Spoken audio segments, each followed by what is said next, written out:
शिव कथा को सुनकर कौन और कैसे पापी शुद्ध हुए, अब मैं तुम्हें उस महात्म्य की कथा सुनाता हूं, जो कि शिव महापुराण में प्रीति की वृद्धि कराने वाली है।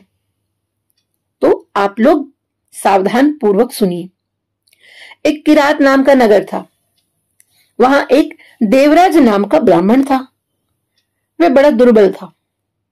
देखो, आंख, कान, पैर, हाथ के बिना हो उन्हें दुर्बल नहीं समझना चाहिए। अरे दुर्बल तो वो हैं जो ज्ञान, वैराग्य और भक्ति से वंचित हैं। तो देवराज ऐसा ही दुर्बल था। देवराज मदिरापान, मांसाहार और जुआ भी खेलता था। अनीति से युक्त था और धर्म से विमुख था। देखो, सबसे बड़ा साधन इस युग में है तो वो है शुद्ध शाकाहारी होना, निर्व्यसन रहना। ये बहुत बड़ा तप है। और देवराज के माता पिता जो कि बूढ़े थे, दिन रात अपने पुत्र की चिंता करते और चिंता करते करते एक दिन वो इस संसार से विदा हो गए। चिंता आदमी को भस्म कर देती है। एक सूत्र है, जीवन में जो समय चिंता में बीतता है तो समझ लो वो समय कचरा की पेटी में चला जाता है, और जो समय परमात्मा के चिंतन में बीतता है वो परमात्मा की तिजोरी की पेटी में चला जाता है। चिंता करने से कोई श्रेष्ठ नहीं बनता, चिंतन से श्रेष्ठ बनता है। तो माता पिता के जाने के बाद आज देवराज बहुत खुश हुआ कि अच्छा हुआ माता पिता मर गए, अब मुझे कोई रोकने टोकने वाला ही नहीं। अरे अब तो वो बड़ी बड़ी चोरी करने लगा, उसके कई मित्र बन गए, देवराज की वाहवाह करने लगे, उसकी खुशामद करने लगे। देवराज जो चोरी करके धन लाता रहा उसे जुए और महफिलों में उड़ाता रहा। जब तक युवानी थी तब तक तो चोरी करता रहा, फिर वृद्धावस्था आ गई, कई रोग हो गए, सभी मित्रों ने भी मुंह मोड़ लिया। देवराज किरातों के नगर में भटक रहा है। आज उसे कोई भोजन और पानी पूछने वाला भी नहीं है। आज देवराज किरात को छोड़कर जा रहा है। कोई लक्ष्य तो नहीं है कि कहां जाना है, पर वो जा रहा है। दूर चलते चलते मार्ग में एक सुंदर द्वार दिखाई दिया तो पूछा कि यह किस गांव का द्वार है।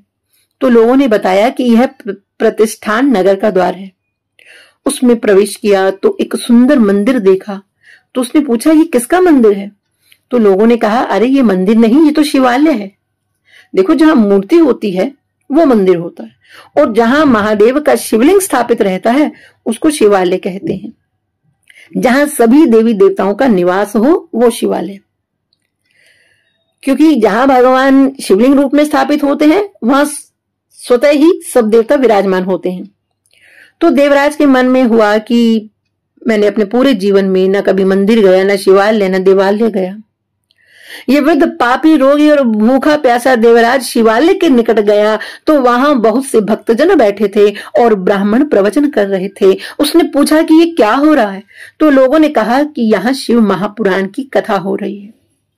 तो उसके मन में हुआ कि मैं भी बैठूं, वहां कुछ तो प्रसाद मिल जाएगा जो मेरी जठराग्नि को शांत करेगा। खाने की आशा से वो बूढ़ा, रोगी, थका हुआ देवराज कथा स्थल पर आ गया। कथा में ध्यान नहीं है उसका। जो कथा में बैठे होते हैं सबका ध्यान कथा में होता ही नहीं। अरे बहुत कम लोग होते हैं, 100 में से कोई 20 लोग ही होते हैं जो ध्यानपूर्वक कथा श्रवण करते हैं। परंतु वहां आने की बहुत महिमा है। भले ही वो कथा में आकर ऊँघ रहा हो, परंतु कथा की पंडाल की शोभा तो बढ़ा रहा है। कथा में आकर मांगना नहीं पड़ता है, चारों पुरुषार्थ अपने आप मिल जाते हैं। यहां पैर रखने मात्र से ही बिना मांगे सब मिल जाता है। और आज वो देवराज जब कथा में आकर बैठा तो कथा स्थल में ही उस देवराज की मृत्यु हो गई। यम के दूत आए और देवराज के सूक्ष्म शरीर को पकड़कर ले जाने लगे तो शंकर जी ने अपने गणों को भेजा, जाओ आदर के साथ देवराज को यहां लेकर आओ। यमदूतों से छुड़ाकर अपने साथ ले जाने लगे भगवान भोलेनाथ के गण। तो यमदूतों ने कहा अरे अरे आपको गलती हो रही है, इसने तो बहुत सारे पाप किए हैं। तो कहा अरे नहीं नहीं, ये भगवान भोलेनाथ जी की आज्ञा है, इसे तो हम अपने साथ ही लेकर जाएंगे। तो यमदूत हाथ मलते वापस चले गए और भगवान भोलेनाथ के गण देवराज को अपने साथ